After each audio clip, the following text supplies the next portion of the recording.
ये कहानी शुरू होती है एक छोटे से शहर जामनगर से। इस ढाबे वाले लड़के को अकल नहीं है क्या, जो रोज रोज हमारे गेट के आगे कार खड़ी कर देता है। मैं इन्नू छड्डूंगी ना। अरे बस कर नकली गदर, इतना गुस्सा भी ठीक नहीं होता। अभी अभी बाहर से आई है, जरा बैठ तो जा। क्या बैठूं मम्मी, इतनी भी चुप रहना अच्छा नहीं है। आज ये हमारे गेट के आगे गाड़ी लगा रहे हैं और कल को ये घर के अंदर लगाएंगे। वर्मा फैमिली बहुत ही नेक और शरीफ थी, ना किसी से लड़ाई झगड़ा, ना ही किसी से फालतू बोलना, बस अपने काम से काम मतलब रखना। इसी घर में पली मयूरी, जो इस परिवार से बिल्कुल ही अलग थी। वो आए दिन किसी ना किसी लड़के को पीट देती थी। अंकल, गलती से आपके बेटे ने अपना घर समझकर हमारे घर के बाहर कार खड़ी कर दी है और यह सब पिछले कई दिनों से हो रहा है। तो आप अपने सुपुत्र को कहिए कार हटाइए, वरना। अरे तो क्या हुआ, तुम्हारे घर के अंदर थोड़ी ना लगाई है। अरे उसे मना करना था तो पहले ही कर देती। देख लो माँ, लोगों को हाथ देने पर वह पूरा हाथ ही पकड़ लेते हैं। अब इनका पंप मैं उखाड़ती हूँ। ढाबे वाले का पूरा परिवार मयूरी के गेट के बाहर तमाशा करने लगते हैं, पर मयूरी भी कहाँ रुकने वाली थी। वो भी बाहर आ जाती है और गुस्से में बोलती है, ये 2.5 किलो का हाथ जब किसी पर पड़ता है ना, वो आदमी उठता नहीं, उठ जाता है।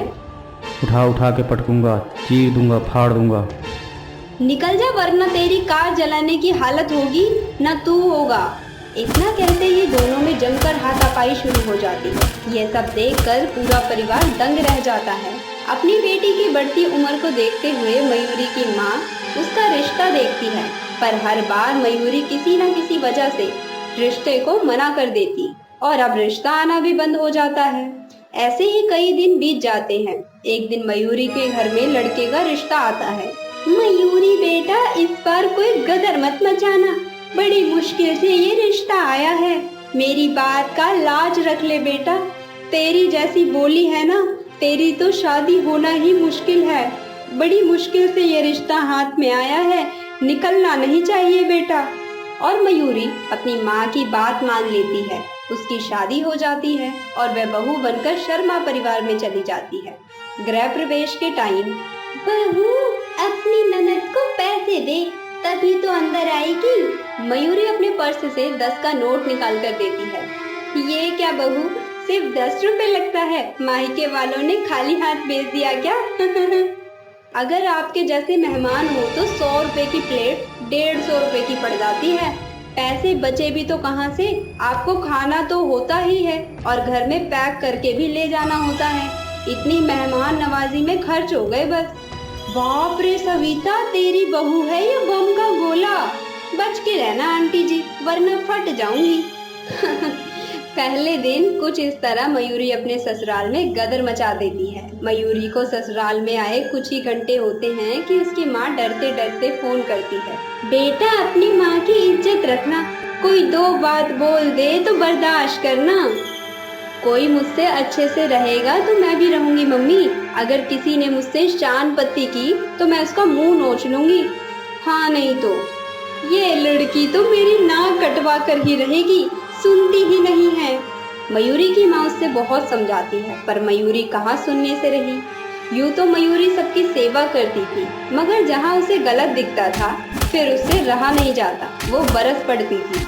एक दिन मयूरी देखती है कि उसकी ननद किसी बात को लेकर कमरे में रो रही है और वह उसके पास जाकर पूछती है, क्या हुआ डिम्पल, तुम रो क्यों रही हो? कुछ नहीं भाभी। अरे डरो मत डिम्पल, बताओ। मैं सबसे लड़ती जरूर हूँ, लेकिन मेरा दिल बहुत नरम है, सबकी फीलिंग्स भी समझती हूँ। वो भाभी, जब मैं कॉलेज जाती हूँ रास्ते में एक लफंगा मुझे सीटी मारता है और गंदे गंदे कमेंट भी करता है। घर पर इसीलिए नहीं बताती, ये सब मेरा कॉलेज जाना छुड़वा देंगे। तू रो क्यों रही है? रोएगा तो वो लफंगा, चल साथ में।